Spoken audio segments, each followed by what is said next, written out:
Disampaikan bahwa barang siapa yang berpuasa di tanggal 1, rawa Ibnu Abbas an Rasulillah sallallahu alaihi wasallam al-yaumu alladzi ghafarallahu fihi li Adam alaihi salam.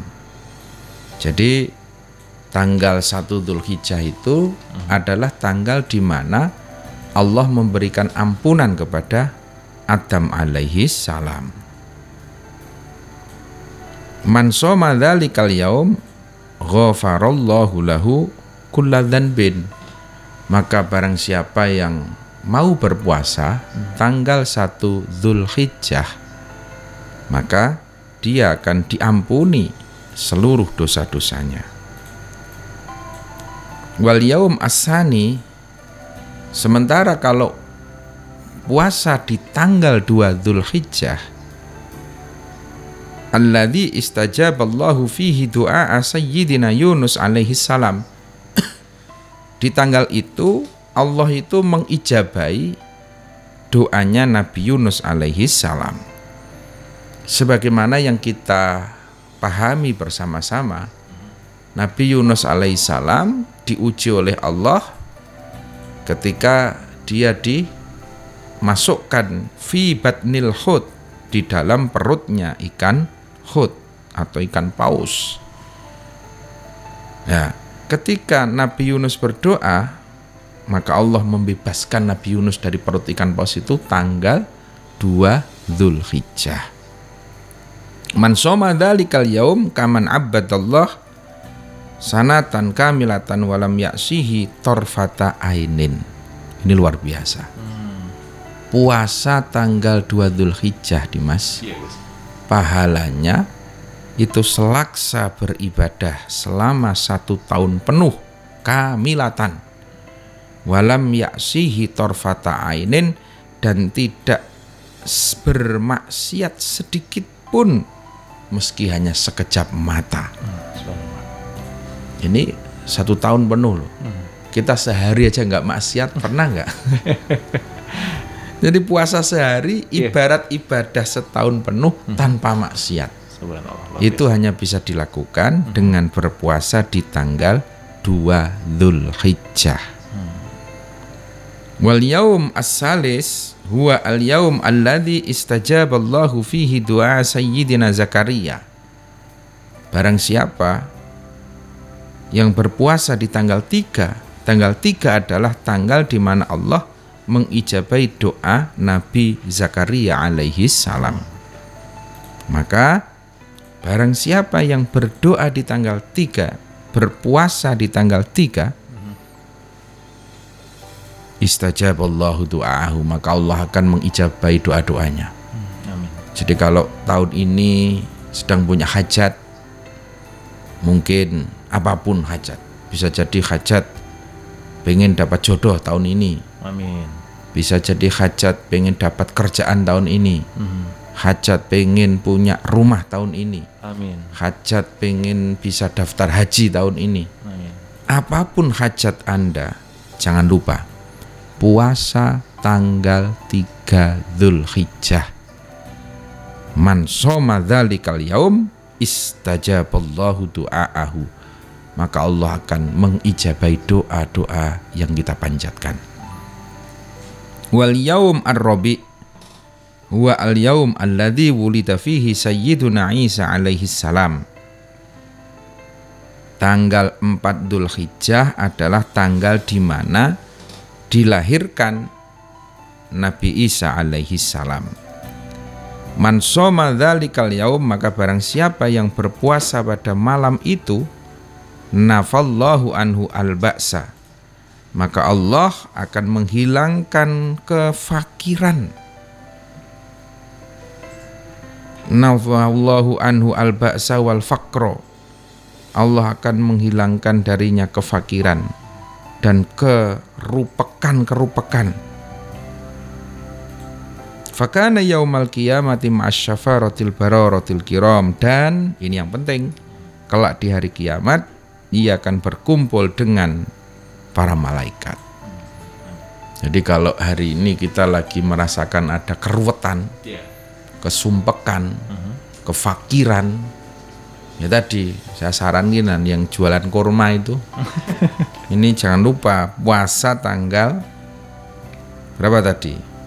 Tanggal yang keempat, karena dari situ dia akan dibukakan oleh Allah, akan dihilangkan kerupekan dan kefakirannya, dimudahkan usaha-usahanya. Ini fadilah berpuasa di tanggal 4 Dzulhijjah. Lebih dari itu, besok di hari kiamat akan dikumpulkan dengan barorotil kiram, para malaikat-malaikat yang mulia. Amin. Wal yaum al khamis wa al yaum alladzi wulida fihi sayyiduna Musa alaihi salam. Man shoma dzalikal yaum bari'a minan nifaq min adzabil qabri. Tanggal 5 Dzulhijjah itu adalah tanggal di mana kelahiran Nabi Musa alaihi salam. Barang siapa yang merayakan kelahirannya Musa alaihi salam dengan cara berpuasa, man shoma dzalikal yaum bari'a, maka dia akan dibebaskan dari sifat-sifat munafik. Ini penting ini.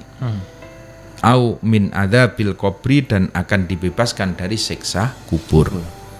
Berpuasalah di hari ulang tahunnya Nabi Musa alaihissalam, yakni tanggal 5 Dzulhijjah. Wal yaum as-sadis, sementara tanggal 6 Dzulhijjah adalah tanggal di mana Allah fatahallahu fihi li nabiyyihi kulla abwabil khair. Allah membukakan pintu kebaikan kepada para nabi-nabinya. Man shoma dzalikal yaum, maka barang siapa yang berpuasa pada hari 6 Dzulhijjah, yanzuru ilaihi Allahu birrahmah, niscaya Allah akan melihatnya dengan penuh kasih sayang. Wa man nadzara Allahu ilaihi birrahmah la yu'adzibuhu adzaban, maka barang siapa yang dilihat oleh Allah dengan tatapan kasih sayang, la yu'adzibuhu, maka dia tidak akan merasakan siksa dari Allah selama-lamanya. Ya, ini bisa dicatat puasa di tanggal yang ke-6. Ini puasa pembebasan agar kita senantiasa dirahmati, dikasihi oleh Allah, dan dibebaskan dari siksa. Amin. Wal yaum as-sabi, sementara kalau berpuasa di tanggal 7, al yaum alladzi tughlaqu fihi abwabu jahannam fala tuftahu hatta tantahiya al ashru, adalah hari di mana Allah menutup pintu neraka jahanam. Kemudian pintu itu tidak akan dibuka sampai lewatnya hari 10 bulan Dzulhijjah. Jadi tanggal 7 pintu neraka ditutup, dibuka lagi setelah tanggal 10. Maka barang siapa yang berpuasa pada tanggal 7, Allah akan membukakan baginya 30 pintu kemudahan. A'tahullahu minal khair ma la ya'lamuhu illallah. Allah akan membukakan 30 pintu kemudahan, kelapangan, dan Allah akan menutup 30 pintu kesulitan atas dirinya. Nah, itu barang siapa yang berpuasa di tanggal 7. Nah, itu lahu salasina baban minal yusri, dibukakan 30 pintu kemudahan. Wa aghlaqa, dan ditutup 30 pintu kesusahan. Ya, tanggal 8, nah ini mulai masuk ke puncak ya. 8 itu dikatakan tanggal tarwiyah. Kenapa tarwiyah? Itu di saat Nabi Ibrahim alaihissalam masuk dalam kebimbangan ketika diperintah oleh Allah untuk menyembelih Ismail alaihissalam. Ya, ketika saat itu dia bimbang, ragu-ragu, maka dikatakan tarwiyah.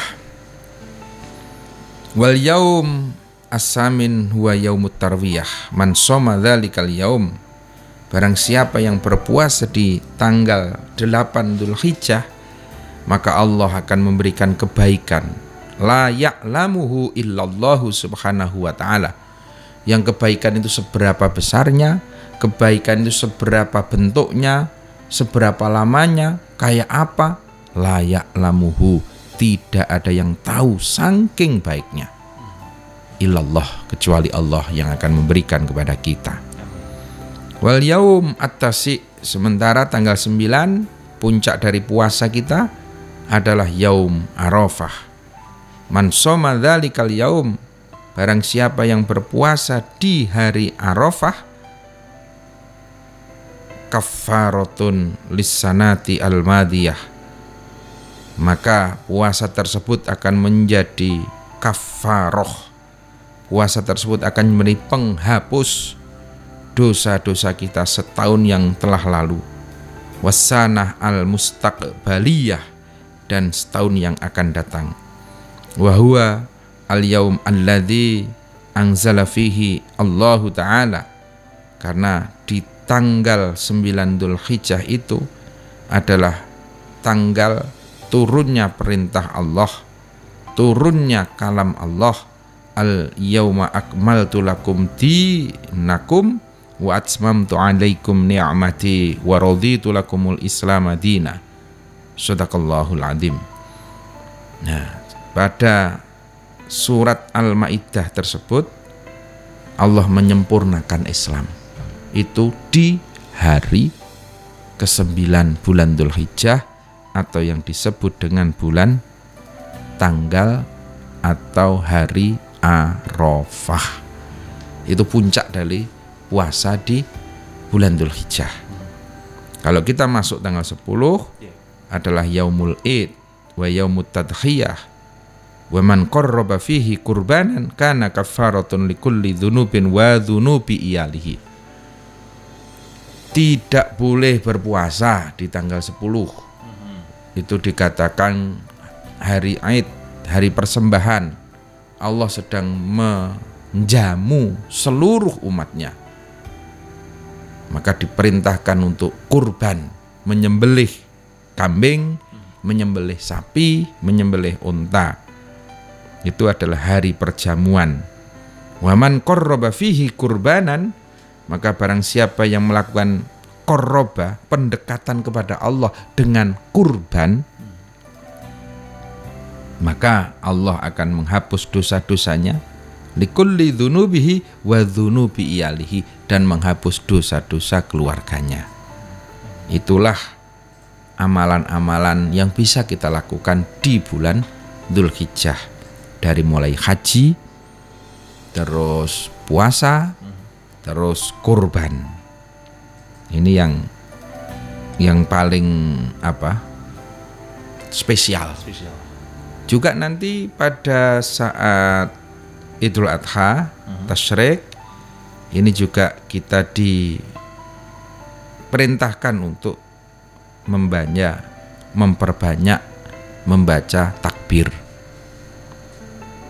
Jadi takbir itu kan memang ada waktu-waktunya. Ada waktu-waktunya, tidak asal, tidak sembarangan ya? Tidak sembarangan, Allahu Akbar gitu kan. Oke.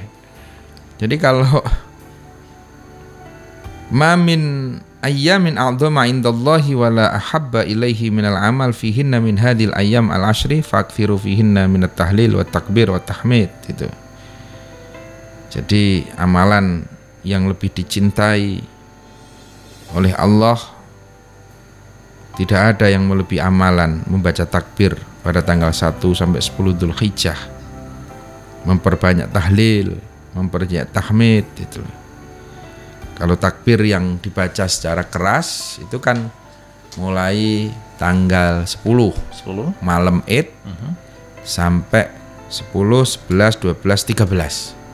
4 hari ini disunahkan takbir secara jahar, secara keras.